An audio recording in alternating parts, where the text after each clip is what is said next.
എല്ലാവർക്കും നമസ്കാരം. പുതിയൊരു വീഡിയോയിലേക്ക് ഏവർക്കും സ്വാഗതം.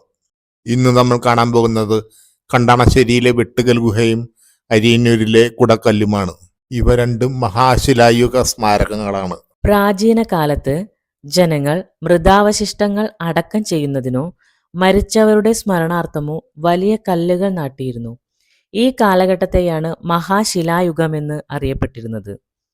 ദക്ഷിണേന്ത്യയിലാണ് ഈ സംസ്കാരത്തിന്റെ അവശിഷ്ടങ്ങൾ കൂടുതലായും കാണപ്പെടുന്നത്.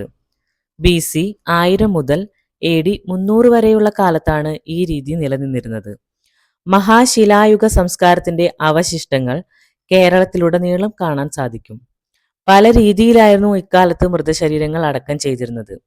കൽവൃത്തങ്ങൾ, കല്ലറകൾ, കുടക്കല്ലുകൾ, തൊപ്പിക്കല്ലുകൾ, നന്നങ്ങാടികൾ എന്നിവയാണ് മഹാശിലായുഗ സംസ്കാരത്തിന്റെ ശേഷിപ്പുകളായി ഇന്നും നിലനിൽക്കുന്നത്. വളരെയധികം പ്രത്യേകതകൾ നിറഞ്ഞതാണ് കണ്ടണശ്ശേരിയിലെ വെട്ടുകൽ ഗുഹ. ഈ വെട്ടുകൽ ഗുഹയ്ക്കുള്ളിൽ 3 ശയനശില വെട്ടിയുണ്ടാക്കിയിട്ടുണ്ട്. കട്ടിലിന്റെ ആകൃതിയിൽ നിർമ്മിച്ച ഇവയ്ക്ക് കല്ലിൽ കൊത്തിയ കാലുകളുമുണ്ട്. അതിമഹത്തരമായ ഒരു നിർമ്മിതി തന്നെയാണ് കണ്ടണശ്ശേരിയിലെ ഈ വെട്ടുകൽ ഗുഹ. കേന്ദ്ര പുരാവസ്തു വകുപ്പിന്റെ സംരക്ഷണയിലാണ് ഈ ഗുഹ സ്ഥിതി ചെയ്യുന്നത്.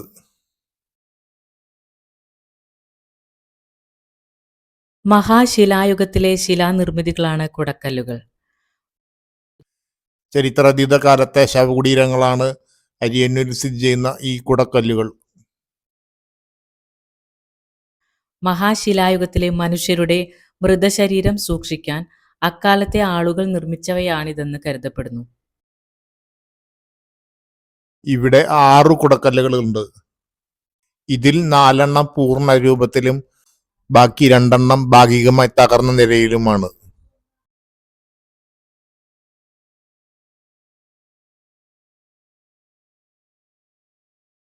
സമൂഹത്തിലെ പ്രധാനപ്പെട്ട വ്യക്തികളുടെ ശവകുടീരങ്ങൾക്ക് മുകളിൽ സ്ഥാപിച്ചിരുന്ന സ്മാരകങ്ങളാണ് കുടക്കല്ലുകൾ. തൃശൂർ ഗുരുവായൂർ റൂട്ടിൽ ഗുരുവായൂരിന് സമീപം അരിയന്നൂരിലാണ് ഈ ചരിത്ര സ്മാരകം സ്ഥിതി ചെയ്യുന്നത്.